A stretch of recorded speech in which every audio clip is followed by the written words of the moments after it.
President Franklin Roosevelt's annual message for freedoms to Congress of 1941. Mr. President, Mr. Speaker, members of the 77th Congress, I address you, the members of the 77th Congress, at a moment unprecedented in the history of the Union.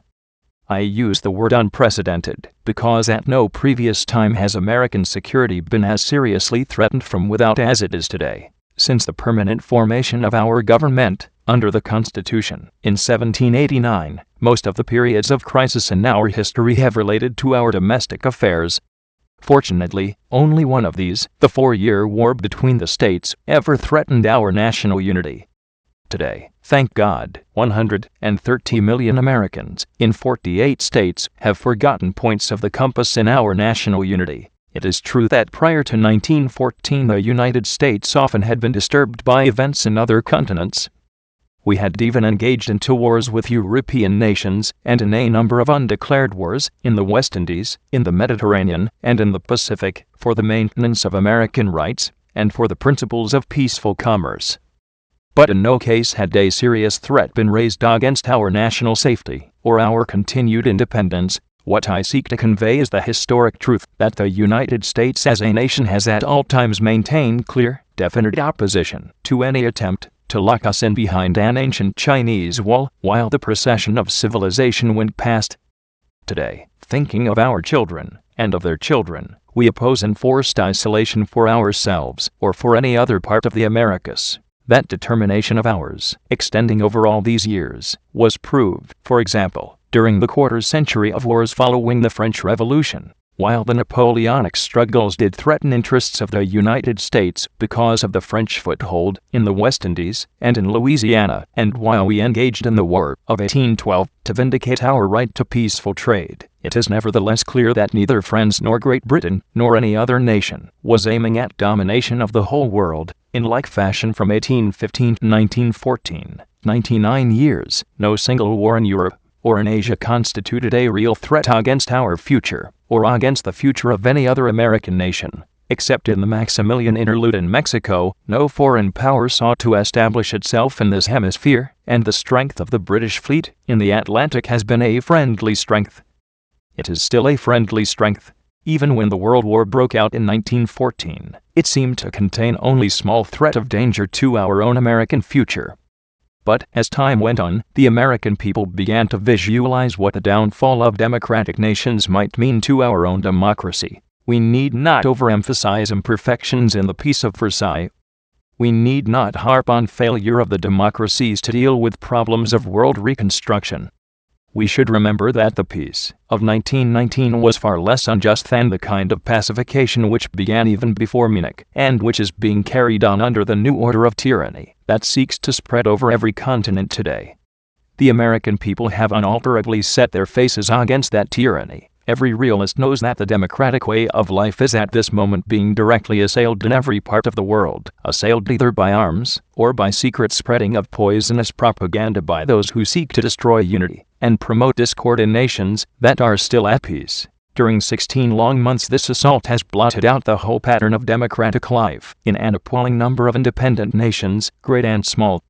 The assailants are still on the march, threatening other nations, great and small. Therefore, as your president, performing my constitutional duty to give to the Congress information of the state of the Union, I find it, unhappily, necessary to report that the future and the safety of our country and of our democracy are overwhelmingly involved in events far beyond our borders. Armed defense of democratic existence is now being gallantly waged in 4 continents. If that defense fails, all the population and all the resources of Europe, Asia, Africa, and Australasia will be dominated by the conquerors. Let us remember that the total of those populations and their resources in those 4 continents greatly exceeds the sum total of the population and the resources of the whole of the Western Hemisphere many times over. In times like these it is immature and incidentally untrue for anybody to brag that an unprepared America, single-handed and with one hand tied behind its back, can hold off the whole world. No realistic American can expect from a dictator's peace international generosity, or return of true independence, or world disarmament, or freedom of expression, or freedom of religion, or even good business. Such a peace would bring no security for us or for our neighbors. Those who would give up essential liberty to purchase a little temporary safety deserve neither liberty nor safety. As a nation, we may take pride in the fact that we are soft-hearted, but we cannot afford to be soft-headed. We must always be wary of those who with sounding brass and a tinkling cymbal preach the SM of appeasement. We must especially beware of that small group of selfish men who would clip the wings of the American eagle in order to feather their own nests. I have recently pointed out how quickly the tempo of modern warfare could bring into our very midst the physical attack which we must eventually expect if the dictator nations win this war. There is much loose talk of our immunity from immediate and direct invasion from across the seas. Obviously, as long as the British Navy retains its power, no such danger exists. Even if there were no British Navy, it is not probable that any enemy would be stupid enough to attack us by landing troops in the United States from across thousands of miles of ocean until it had acquired strategic bases from which to operate. But we learn much from the lessons of the past years in Europe, particularly the lesson of Norway, whose essential seaports were captured by treachery and surprise built up over a series of years. The first phase of the invasion of this hemisphere would not be the landing of regular troops. The necessary strategic points would be occupied by secret agents and their dupes, and great numbers of them are already here and in Latin America. As long as the aggressor nations maintain the offensive, they not we will choose the time and the place and the method of their attack. That is why the future of all the American republics is today in serious danger. That is why this annual message to the Congress is unique in our history. That is why every member of the executive branch of the government and every member of the Congress faces great responsibility and great accountability. The need of the moment is that our actions and our policy should be devoted primarily, almost exclusively, to meeting this foreign peril. For all our domestic problems are now a part of the great emergency. Just as our national policy in internal affairs has been based upon a decent respect for the rights and the dignity of all our fellow men within our gates, so our national policy in foreign affairs has been based on a decent respect for the rights and dignity of all nations, large and small. And the justice of morality must and will win in the end. Our national policy is this: first, by an impressive expression of the public will, and without regard to partisanship, we are committed to all-inclusive national defense. Second, by an impressive expression of the public will, and without regard to partisanship, we are committed to full support of all those resolute peoples, everywhere, who are resisting aggression, and are thereby keeping war away from our hemisphere. By the support, we express our determination that the democratic cause shall prevail, and we strengthen the defense and the security of our own nation. Third, by an impressive expression of the public will, and without regard to partisanship, we are committed to the proposition that principles of morality and considerations for our own security will never permit us to acquiesce in a peace dictated by aggressors and sponsored by appeasers.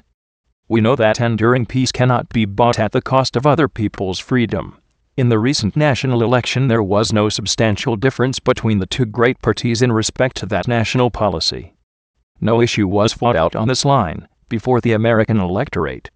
Today it is abundantly evident that American citizens everywhere are demanding and supporting speedy and complete action in recognition of obvious danger. Therefore, the immediate need is a swift and driving increase in our armament production. Leaders of industry and labor have responded to our summons. Goals of speed have been set. In some cases these goals are being reached ahead of time. In some cases we are on schedule. In other cases there are slight, but not serious delays, and in some cases, and I am sorry to say very important cases, we are all concerned by the slowness of the accomplishment of our plans. The Army and Navy, however, have made substantial progress during the past year. Actual experience is improving and speeding up our methods of production with every passing day.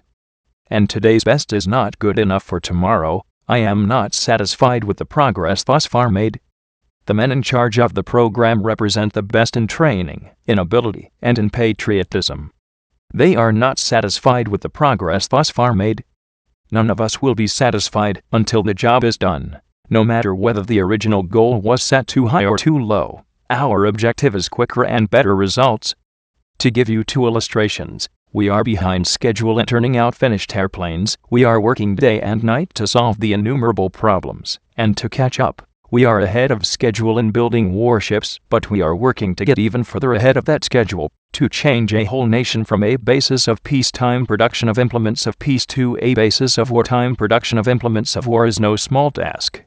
And the greatest difficulty comes at the beginning of the program, when new tools, new plant facilities, new assembly lines, and new shipways must first be constructed before the actual material begins to flow steadily and speedily from them. The Congress, of course, must rightly keep itself informed at all times of the progress of the program.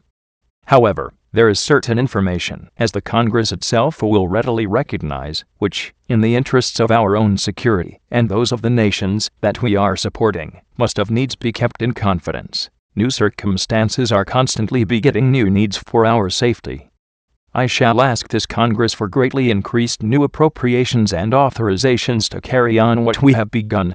I also ask this Congress for authority and for funds sufficient to manufacture additional munitions and war supplies of many kinds, to be turned over to those nations which are now in actual war with aggressor nations. Our most useful and immediate role is to act as an arsenal for them as well as for ourselves. They do not need manpower, but they do need billions of dollars worth of the weapons of defense. The time is near when they will not be able to pay for them all in ready cash. We cannot, and we will not, tell them that they must surrender, merely because of present inability to pay for the weapons which we know they must have. I do not recommend that we make them a loan of dollars with which to pay for these weapons, a loan to be repaid in dollars. I recommend that we make it possible for those nations to continue to obtain war materials in the United States, fitting their orders into our own program. Nearly all their material would, if the time ever came, be useful for our own defense. Taking counsel of expert military and naval authorities, considering what is best for our own security, we are free to decide how much should be kept here, and how much should be sent abroad to our friends, who by their determined and heroic resistance are giving us time in which to make ready our own defense. For what we send abroad, we shall be repaid within a reasonable time following the close of hostilities, in similar materials, or, at our option, in other goods of many kinds, which they can produce, and which we need. Let us say to the democracies, we Americans are vitally concerned in your defense of freedom.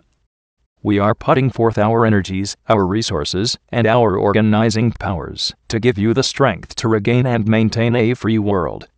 We shall send you, in ever-increasing numbers, ships, planes, tanks, guns. This is our purpose and our pledge. In fulfillment of this purpose, we will not be intimidated by the threats of dictators that they will regard as a breach of international law, or as an act of war. Our aid to the democracies which dare to resist their aggression.